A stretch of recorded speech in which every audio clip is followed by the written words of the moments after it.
চিংড়ি মাছের পোস্ত এক্কেরে অল্প সময়ে কম মশলায় এক্কেরে সহজ করে বানাইতে পারবেন। আর এই রেসিপিটা এক্কেরে জম্মের মজা, খাইলে কিন্তু বারবার খাইতে মন যায় চিংড়ি মাছের পোস্ত। আজ যদি আপনাগুলোকে শেয়ার করবো কেমনে করে এই রেসিপিটা অল্প সময়ে বানাইতে পারবেন। এখন লাইক দিয়ে দেখা শুরু করে দেন। প্রথমে বলছি রান্ধনঘরে আয়া কড়াইয়ের মধ্যে তেল বহাই দিছি, আর এই তেলের মধ্যে অল্প একটু সামান্য নুন আর হলুদ দিয়ে চিংড়ি মাছটা মাখিয়ে এই তেলের মধ্যে ভেজে নিন। একেবারে উল্টায় পাল্টায় করলাম বাইজিয়ে নেব, তো বেশি কড়কড়া করানোর দরকার নেই, অল্প একটু বাইজিয়ে করলাম নামাই হেলাইব। সবগুলান চিংড়ি ভাজা ওখানে আমি একে একে উড়ে হেলাইতেছি।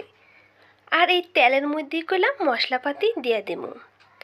যে কথা না কইলি নয়, আমার ভিডিওখান যদি আপনাকে ভালো লেগে থাকে হেলে করলাম এখন লাইক কমেন্ট শেয়ার করে দিবেন, আর সাবস্ক্রাইব করে আমার ছোট্ট ফ্যামিলির সদস্য হয়ে যাবেন।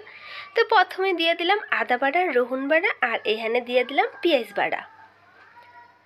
এই মশলাটারে খুব ভালো করে ভাজা ভাজা করে লইমু। এই মশলা যে একটা কাঁচা গন্ধ থাকে সেইটা জানি জায়গা। তো আপনারা মাছ বুঝা মশলা দিবেন। তাই আমার কইলাম বেশি মাছটা, তাই আমি কইলাম মশলাটাও কম দিছি। মশলাটা কইলাম ভাজা হয়ে গেছে, ওখানে দিয়ে দিলাম পরিমাণ মতো লবণ, আর দিয়ে দিলাম 1 টেবিল চামচ হলদির গুঁড়া, 1.5 টেবিল চামচ মরিচের গুঁড়া, আর দিয়ে দিলাম পোস্ত দানা। পোস্ত দানারে আমি এককালে ভালো করে ধুইয়া মুইয়া শিলপাড়ায় বাইটে লইছি। ওখানে এই মশলাগুলেন আমি খুব ভালো করে কষাইয়া লইমু। ওখানে দিয়ে দিলাম কয়হান গোটা কাঁচামরিচটা দিয়ে কিন্তু আমি ভালো করে কষাইয়া লইমু। এনে করলাম আর কোনো মশলাপাতি অ্যাড করানো লাগবো না, একেবারে অল্প মশলায় কম সময়ে কিন্তু আপনারা এই চিংড়ি পোস্তটা বানায় ফেলাইতে পারবেন। আর এই চিংড়ি পোস্তটা যে কত স্বাদের, কত মজা, সেইটা যদি আপনারা না বানাই খান হেলে কিন্তু বুঝতে পারবেন না। তো আমার মশলাপাতি কষানো হয়ে গেছে, ওখানে দিয়ে দিলাম ভাইজা রাখা চিংড়িগুলানটি দিয়ে তো আবারও ভালো করে কষাইতে হইব। মশলাটা কিন্তু ভালো করে অবশ্যই কষাইতে হইব। মশলা যদি কম কষান আপনার তরকারি করলাম একটুও মজা লাগবো না। মশলা যত ভালো কষাইবেন আপনার তরকারিটা এত মজা হইব। তো আমার চিংড়ি কিন্তু কষানো হয়ে গেছে, ওখানে আর একটু ভালো করে লাইড়া চেড়া লইমু।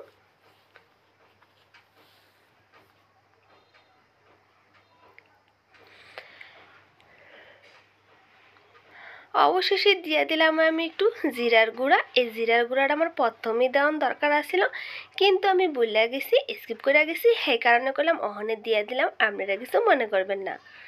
আর আমার এই কথার মধ্যে যদি কোনো ভুল ত্রুটি হইয়া থাকে, আর রান্ধনের মধ্যে যদি কোনো ভুল ত্রুটি হইয়া থাকে, দয়া কইরা কমেন্ট করে জানাইবেন, আমি কিছু মনে করুম না।